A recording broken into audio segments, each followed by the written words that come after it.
Chapter 8. The traveler seeks a joyous reprieve. But that is not wise.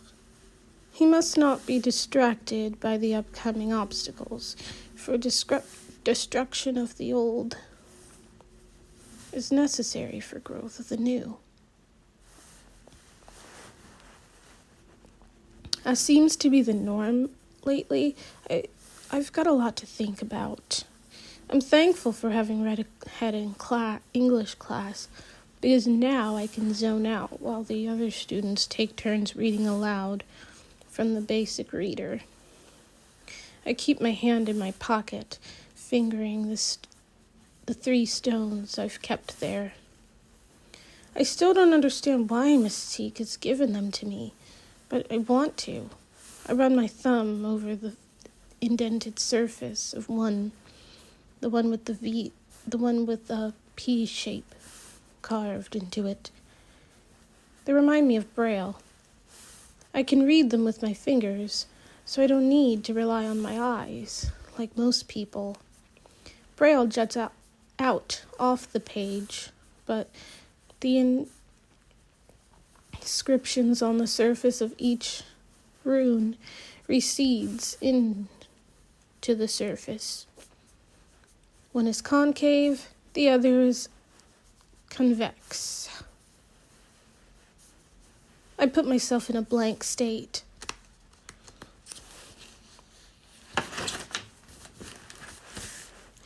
In order to block off all of my senses but one, touch. I turn the P rune over and over in my hand, taking in the increasing temperature of its surface as my body heat transfers via conduction, noticing how the line forming the stem of the P is deeper than the lines forming the balloon part of the letter, wondering if this rune is really a P at all, because rather than a rounded loop on top of a stick, there's a triangle. Maybe I'll call this one a triangle rune rather than a P. This is the flagpole rune. Flagpole makes me think of yesterday after school, how Simi and I nearly kissed. But Shapri came trotting over to interrupt it. I try to recall the rage I had at that moment, but I can't. Not when Dad treated her so horribly at dinner yesterday. I liked how she stood up for herself and demanded respect. How she scarfed down pizza like a boy, rather than picking at it so daintily like Simi. Maybe she's not so bad after all. I release the flagpole rune from my palm and pick up another one. This one is shaped like a wide, sideways V. I re-enter my semi-dead state, focusing on this new rune, seeing if it brings up anything different than the first. And boy, does it ever. From the stillness, a chorus of voices mixes together, babies, kids, and adults. A gust of wind sweeps by as a group of people walk past, speaking a language I don't quite recognize. Chinese, maybe? The air is frigid. A snowflake drops and melts on my cheek. Another follows. People continue walking by on both sides of me, laughing, chatting, and playing. A sharp scream pierces the thin, cold air. Its sound waves reverberate rather than like daggers, like daggers. Several more screams, running, crying. A loud animalistic roar rises up above the commotion, followed by a low, deep laugh, one I recognize, without the slightest bit of hesitation. Dax! The more I get to know of Dax, the more I doubt his humanity. He's something else altogether. Like evil incarnate. At once, all the screaming, roaring, and laughing are sucked into a black hole of silence. The way an MP3 sounds if you listen while rewinding at high speed. Everything goes to normal pace.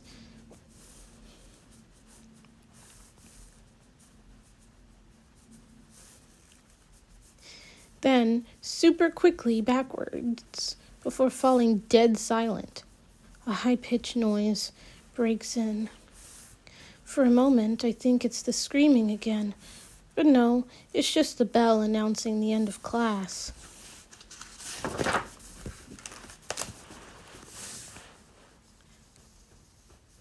Okay, we'll be starting the Odyssey soon, but get started on your assigned reading. See you tomorrow, the teacher calls over the hustle of students as they gather up their school supplies and hurry out to grab a few social moments before having to endure another 70-minute class period. Geez, 70 minutes. The rest of the day goes by at a snail's pace. I can't get the scene out of my head. This was different than all the other visions. This wasn't only Dax, or Dax and Simi, or Dax and a handful of doctors. A lot of people were at that place, including little kids. They were terrified. Everyone was in danger, and Dax was the cause of it. I also know this vision must pertain to the future, because it's still only late September. There shouldn't be any snow around here, or in New York.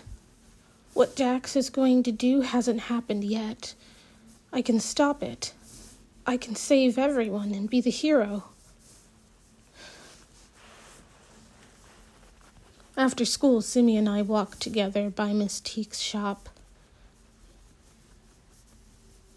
Where does Shapri go after school? I ask. It seems like she'd be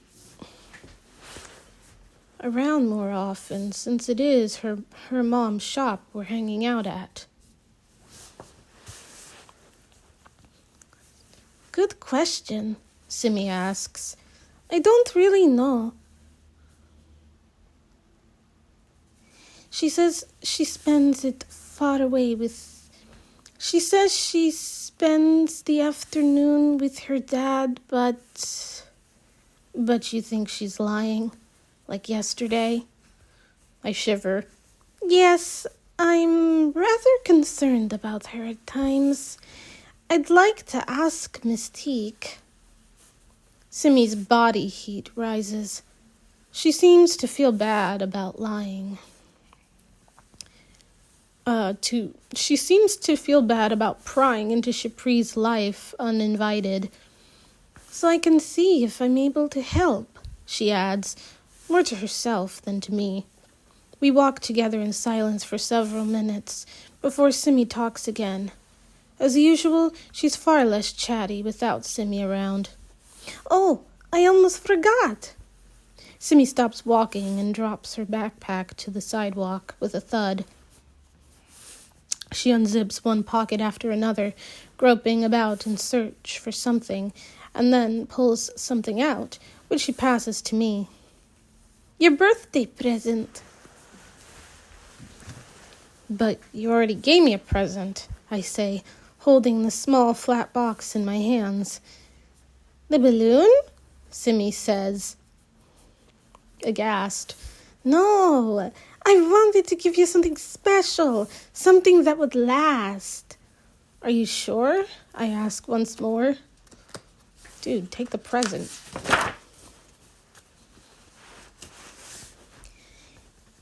If I wasn't sure, it wouldn't be in your hands right now. I picked this out especially for you. Now open it. There's no wrapping paper on the gift. I lift off the lid, and finally, a circular metal object about 3 inches in diameter. I run my fingers around the cool iron edge. A car part? I ask in confusion. No, silly, Simi laughs. It's a kara. A what-a?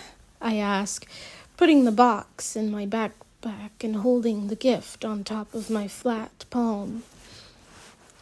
It's a bangle, a kind of bracelet, she explains. A bracelet? I ask, not even trying to hide my confusion. Isn't that a girl thing? I picture me giving Simi a bracelet or necklace or earrings for her birthday, not her giving anything like that to me. Is this a romantic gesture on her part? Do girls in India normally give boys they like bracelets? Or is this gift meant for a brother? It's not a girl thing. In my religion, both men and women wear them as a symbol of our faith.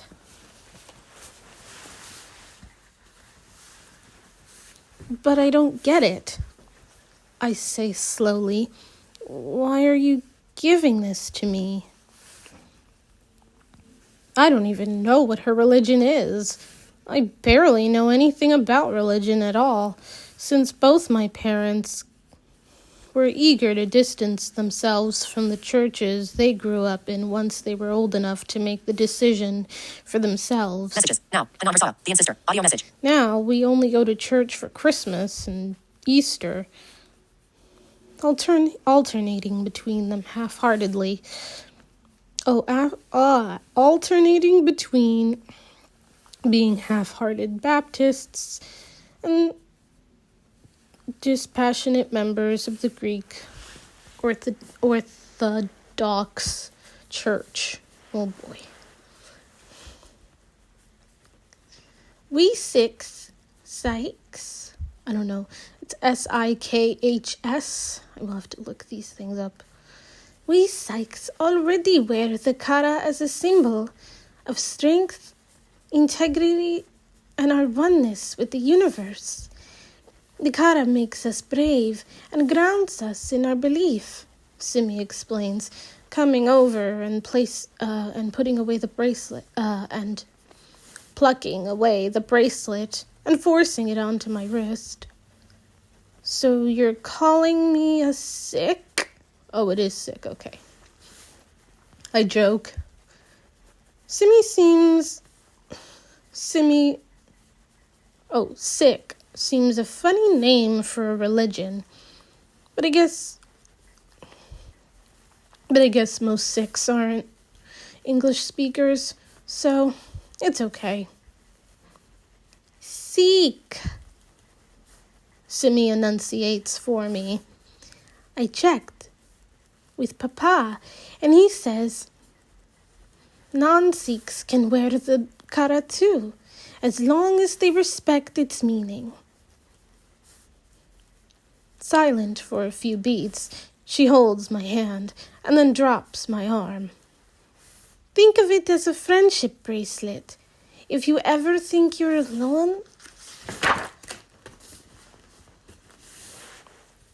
this bracelet will remind you that you aren't.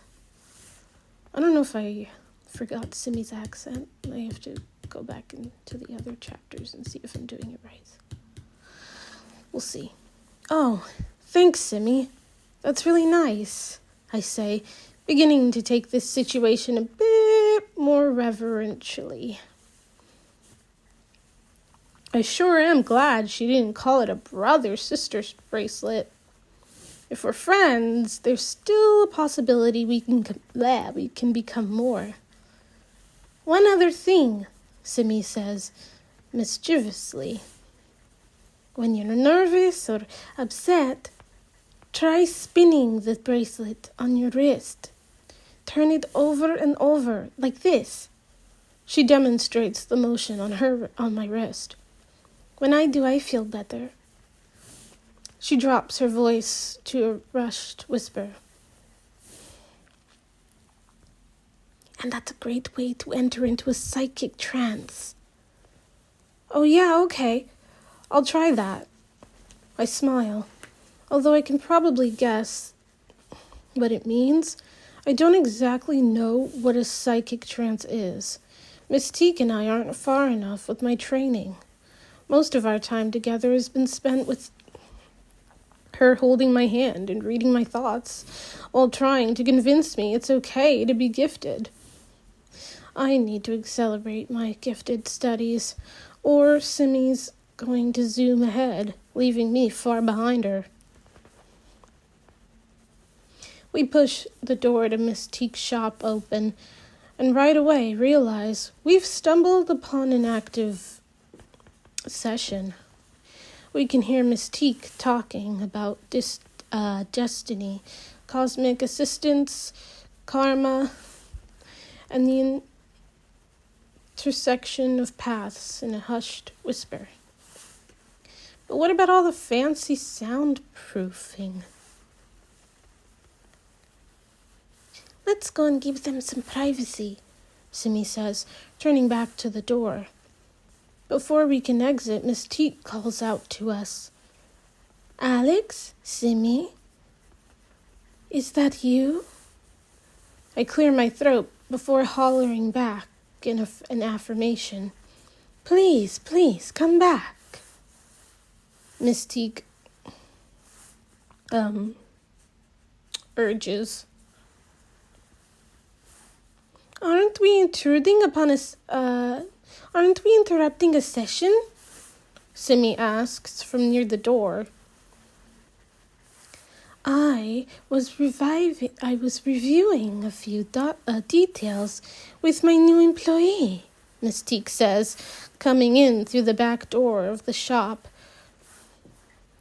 This explains why we were able to hear her. She wasn't in the soundproof inner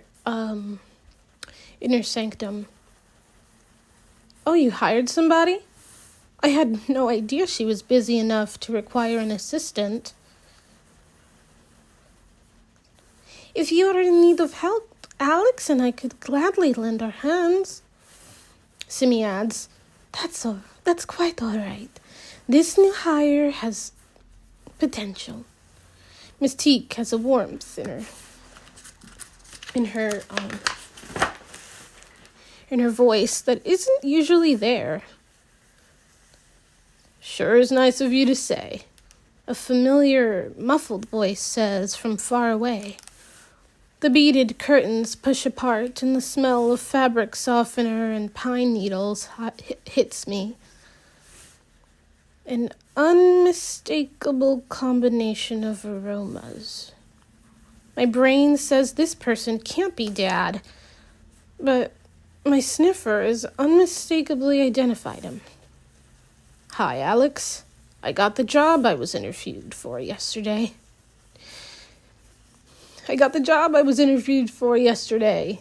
Dad exclaims, as if nothing is remiss. Dad? The last thing I need is him hanging out here all the time. This is where I learn how to use my gifts. This is where I spend most of my time with Simi. He can't ruin this for me. Alex, Dad mocks. If I don't get you, I fume. You said you hated sidekicks, and you hated Miss Teague, and you wished she would pack up her shop and leave town. Now you're working for her? Miss Teague sighs. I realize this may upset her, but I'd rather she find out now than stand back and wait for Dad to do something much more horrible. Hey, now that's not very polite. Apologize to Miss Teak. Me? Apologize? You're the one who said all those things. I never said those things. You've been acting so strange lately. Now you're even starting to make up lies. Lies you've convinced yourself are true. What you said was rude and also not true, Dad answers coolly, spinning a tale, but calling me the liar. Now apologize. It's clear I haven't got an option. I cough. Sorry. I growl under my breath. I'll let Miss Teague read my hand later. She'll see I'm telling the truth, and Dad is the liar. That's better, Dad says. That's better, Dad says, lightening his tone. I'll head out now. I'll head out on that errand. Now, Aletta. See you later tonight. And just like that, Dad is gone. It doesn't escape me. It doesn't escape my notice that he's referred to Miss Teak by her first name and said he'd see her later tonight. And said he'd see her at night. That was unexpected, Simi says. Yeah, I breathe, still furious. How can you hire him? How could you hire him? I demand, turning toward Miss Teak. I needed an assistant, and your father was highly qualified. Highly qualified? He was a contractor. And even that was years ago. He's the last person who's qualified. Alex, it's okay. Your dad needed a job, and now he has one. You should be happy. Wait, sorry, wrong person. Alex, it's okay. Your dad needed a job, and now he has one. You should be happy. Simi says, placing her hand on my wrist. Don't you try to manipulate me, I shout, pushing her away. I'm so mad right now. It doesn't even bother me that I was just physically violent with the girl I like. Simi is undeterred. Alex, everything is fine. Trust me. This time she wraps both her arms around me from behind, holding me in a hug, gently shifting her weight from foot to foot. I can't believe him, I muttered helplessly. I can't believe him, I muttered helplessly. I can't believe you hired him. I tell Miss Teak. I know. Hush now, Simi says, continuing to rock, holding on to me with a soft but powerful touch. I don't want him here. This is my place. He wasn't supposed to... I'm going to... Little by little, Simi's powers work to soothe my mind. By the time she releases her hold on me, I've sunk deep into a lethargic state. What happened doesn't feel so personal anymore. The emotion is gone. Ooh, I would hate that too. Miss Teak directs us to the back room. I muffle, blah, blah, blah, blah. What is it? I shuffle after her like a drugged puppy. You are a drugged puppy, honey, especially right now. I take a seat and reach my palms out to the center of the table. I'm not sure why I'm doing it. Somehow my body is acting without any direction from my brain. Miss Teak takes one of my hands. Simi grabs the other. The drugged feeling is gone, but I'm not sad, not angry. I'm comfortable, more than anything. Your father will be helping me at the shop whenever I need him, but he won't be present during our lessons. Those are private. Only people you deem appropriate will be allowed in, Miss Teak explains. Are you ready to officially begin your training, or do you still need more encouragement?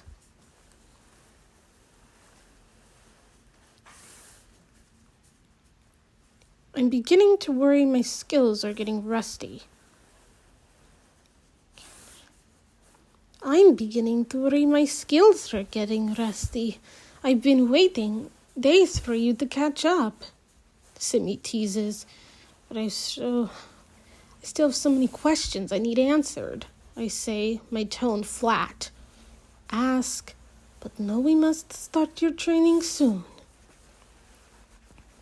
I run over everything that's been puzzling me. I can't ask about my most recent vision, not while Simi's present. Plus, I don't think Miss Teak will respond well to me bringing up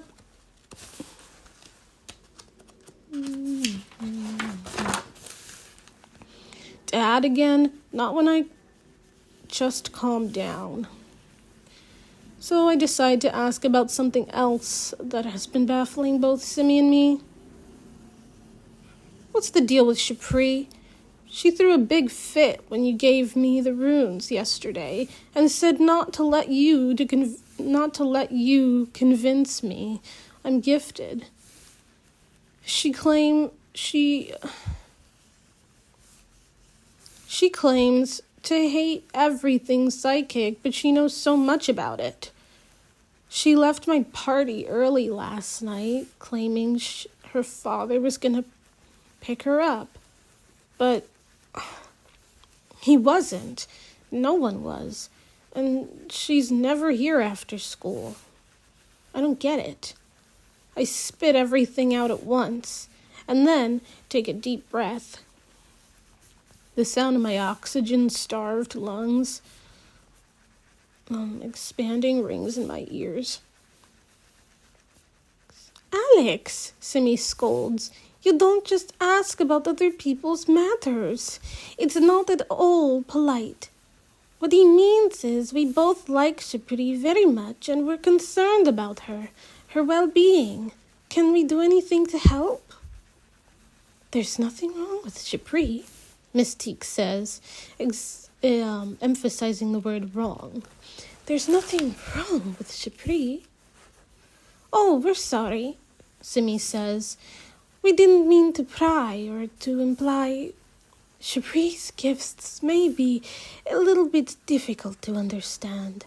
They certainly have been for her. So Shapri is gifted after all? Simi asks. Yes, very. Then why doesn't she believe she is? Then why doesn't she believe she is? Why doesn't she use her powers? I ask, scratching my head. Miss Teak informs us with an eerie twinkle in her voice. She denies them because she is afraid, but she uses her gifts constantly. What's her gift? What can she do? Simi asks, shifting restlessly in her seat. If I tell you, you must agree to help me, Miss Teak says, leaning back in her chair as if she's suddenly very tired. Of course we'll help. What do you want us to do? Simi asks. We'll do anything, I offer, mostly because I really want to know, not because I care about Shapri one way or the other. Oh my gosh, Shimmy. You must help Shapri to learn to accept her gifts, to use them to the betterment of the universe. This is all I ever wanted for her. I snap my fingers, waiting impatiently for Miss Teak's revelation. Simi must offer up some nonverbal agreement of her own, because Miss Teak goes ahead with her explanation.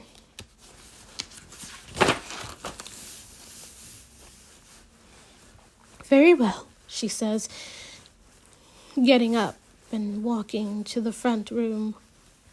When she returns, she has a bit of paper.